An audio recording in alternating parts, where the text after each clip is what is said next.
ನಮಸ್ಕಾರ ಎಲ್ಲರಿಗೂ.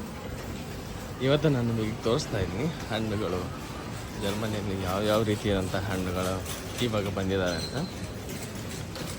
ಇಲ್ಲಿ ನೋಡ್ಬೋದು ನೀವು, ಇದು ಅಪ್ರಿಕಾಟ್ ಅಂತಾರಲ್ಲ, ಅದು ತುರ್ಕಿಯಿಂದ ಬಂದಿದೆ. ಅಪ್ರಿಕಾಟ್ ಇದು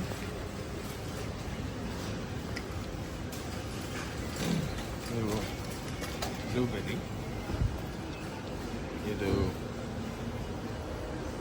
ಹಿಬ್ಬೆರಿ, ಸ್ಟ್ರಾಬೆರಿ ಇದೆ ನೋಡಿ, ಬ್ಲ್ಯಾಕ್ ಬೆರಿ ಇದೆ, ಇಲ್ಲಿ ನೋಡಿ ರೆಡ್ ಬೆರಿ ಇದೆ, ಕಲ್ಲಂಗಡಿ, ನಾನಾ ಥರದ ಕಲ್ಲಂಗಡಿ, ಮಸ್ಕ್ ಮಿಲನ್ನಲ್ಲೂ ಕೂಡ ಸಾಕಷ್ಟು ಮಸ್ಕ್ ಮಿಲನ್ ಇದೆ ನೋಡಿ.